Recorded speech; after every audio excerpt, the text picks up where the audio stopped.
Sometimes the loudest screams are the ones you can't hear. A sleek black limousine slowly pulled up in front of a luxury retirement home in Los Angeles.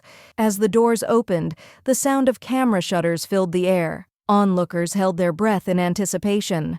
Then Donald Trump stepped out of the car, wearing his trademark long red tie and looking confident.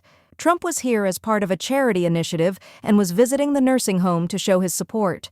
The facility's administrators greeted him with forced smiles and outstretched hands. "Mr. Trump, it is an honor to have you here.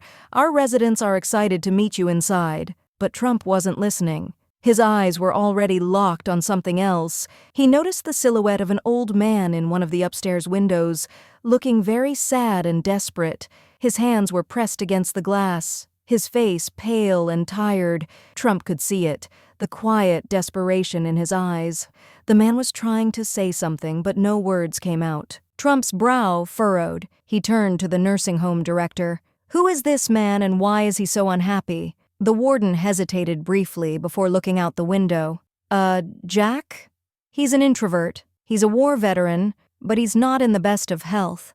Trump studied Jack for a few more seconds. His scream was quiet, but Trump heard it clearly. Something was wrong here, and he intended to find out what it was, and it had become his mission to find out.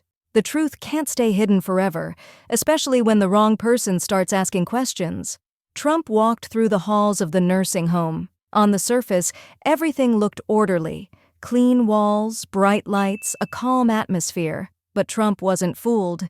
He saw the fear in the eyes of the residents. Some old men and women looked out of their rooms, but said nothing. A thin woman sat in the corner, silently wiping tears from her cheeks. Trump turned to the nurse leading the tour. "I want to see Jack's room, and right away." The nurse swallowed hard, clearly uncomfortable. "Well, Mr. Trump, Jack doesn't usually have visitors. He can be difficult and a little irritable. I'm afraid he'll hurt you." Trump bowed his head, his gaze cold. "Open the door now." The nurse hesitated, but had no choice. He grabbed the handle and pushed the door open. What Trump saw inside made his blood boil. Jack lay motionless on a filthy bed. The room was so filthy that it would be hard for a human to live there. His thin body could barely lift the torn, stained blanket he was wearing. His skin was sunken, his breathing shallow. A single empty water bottle sat on the dusty nightstand next to him. The air was stale, thick with neglect. Jack's eyes opened slightly. His chapped lips parted, his voice barely above a whisper. "Water. Give me some water, please." Trump grabbed the bottle. It was empty. He clenched his fists. He turned sharply to the nurse. "How long has it been since I've had water?" The nurse pulled back, her face a look of panic. Well, sometimes Jack refuses to eat and drink on his own." Trump's jaw tightened. They were trying to make it seem like Jack's choice, but the truth was painfully obvious. This man was being starved, and Trump was going to make sure those responsible paid the price. Jack's eyes closed again. For the first time in years, he felt like someone had finally heard him. "Some people profit from the helpless, but justice always comes knocking."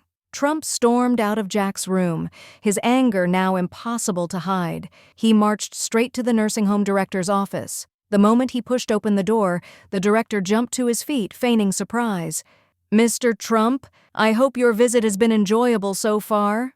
Trump slammed his palm on the desk. "Do you take me for a fool? Why is that man starving? Why is Jack's bed filthy? Why isn't he even given water?" The director stammered, clearly panicked. "There's been a misunderstanding. Jack sometimes refuses to eat. We try our best to—" Trump narrowed his eyes. "Do you even believe the lies you're telling me? His water bottle is bone dry. His body is wasting away. How many more people are suffering like this under your care?" Just then, one of Trump's advisors rushed into the room, speaking quickly in a hushed tone. "Sir, we checked the patient records. Jack and several other elderly residents have been systematically deprived of food and medication. There's also evidence of financial discrepancies." Trump's expression darkened. This wasn't just about neglect. It was a full-scale exploitation of the elderly for profit. He inhaled deeply before fixing the director with a piercing stare. "I'm going to tear this place apart. I want to see the security footage. Now." The director wiped the sweat from his forehead. Well, the camera system has been down for a few weeks. Trump smirked, but there was nothing friendly about it. Of course it has, but here's the thing. You may not have your cameras, but I have mine. I've been recording since I walked in, and now the whole world is going to hear this story. The director swallowed hard. He knew Trump wasn't going to let this go. Justice often begins with a single pair of eyes, but once it's noticed, nothing can stop it. Trump wasted no time. He ordered his team into action. Authorities were called, and the nursing home's financial and operational records were immediately pulled for investigation, and the truth began to unravel. Elderly residents were being deliberately underfed to cut costs. Medications were withheld to reduce expenses. Some seniors had been locked in their rooms for weeks, unable to leave. But the worst part? Jack was intentionally starved. When Trump heard the full extent of the abuse, his face hardened, his eyes burning with fury. The nursing home director tried one last, desperate defense. "Mr. Trump, this is all a misunderstanding. We're just doing our best with a very tight budget." Trump leaned forward, both hands pressing firmly against the desk. "A tight budget? Then tell me, why did you just buy a luxury car? Why are executive salaries increasing every year while these people are left to rot? The only thing being cut here is their dignity." Silence. Trump turned back to Jack's room. He approached the frail man and took his hand firmly. "Jack, after today, the world will know what happened here, and those responsible won't walk away." Jack's eyes welled up with tears. For the first time in years, someone was standing up for him. Trump spun around, addressing his team. "Call the inspectors immediately. This place is shutting down." And just like that, the dark doors of this facility were about to close. For good. Sometimes being the voice for one person can change the world. Under Trump's direct orders, authorities took immediate action. The nursing home was shut down, and legal proceedings were initiated against those responsible. The elderly residents, who had suffered years of mistreatment, were no longer alone.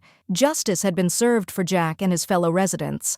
But for Trump, this wasn't just about exposing a scandal. Jack's life shouldn't just be repaired, it needed to be given purpose again. Trump arranged for Jack, the former war pilot, to be placed in a specialized home with top-tier medical care. But more importantly, he launched a project to ensure Jack's stories and experiences would be shared with future generations. When Jack moved into his new home, his eyes filled with tears. For the first time in years, he felt like he truly belonged somewhere. With a trembling voice, he reached out and shook Trump's hand. "Thank you. It's been so long since I felt like a person." Trump gave a small smile, placing a firm hand on Jack's shoulder. "You fought for this country, Jack. Now it's our turn to fight for you." Jack's story spread across the world. Millions of people were moved by his struggle, and the hashtag #Never Forget Our Veterans became a nationwide trend. That day, Jack's life changed forever.